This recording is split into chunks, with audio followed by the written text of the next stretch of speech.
Туугандар, ассаламу алейкум, урматтуу биздин каналдын көрүүчүлөрү, мал чарба көрөрмандары. Экранда турган таза ала тоо бирди тууган, экинчисине бооз ушул уй сатууга чыкты достор. Карап көрүңүздөр. Бүгүн 15 декабрь 25-жыл.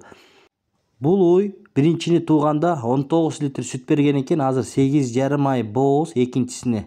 Достор, видеого лайк басып каналга катталганды унутпаңыздар.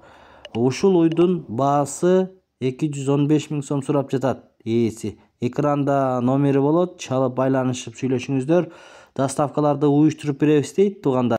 Андан кийин мынакей ушул уйдагы бар, ала тоо швиц. Бирди тууган уй, экинчисине бооз 4,5 айлык.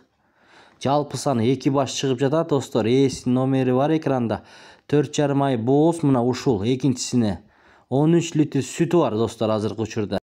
Бул уйдун баасына келип токтолсок достор, туугандар 190 миң сом сурайт. Кеми болот, доставкаларын уюштуруп берет туугандар. Мынакей ушул ала тоо швиц породасындагы экини туйт булар, экөө тең. Экранда ээси номери бар. Адрес боюнча айта кетсек, Чүй облусу Кара Балта, Жайыл району Кара Балта шаарында турат. Ээси менен сүйлөшүңүздөр, содалашыңыздар, баасын келишиңиздер. Кимде ким алган болсо, мынакей ушул уйларды буйруп насип кылсын демекчибиз.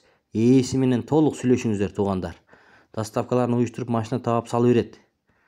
Жети областан чалып көрсөңүздөр да болот. 13 литр сүт берет экен азыркы учурда ушул. Туугандар, биз бербеген маалыматты ээсине чалып сүйлөшүп алсаңыздар болот туугандар. Баасын дагы бир ирет айта кетели.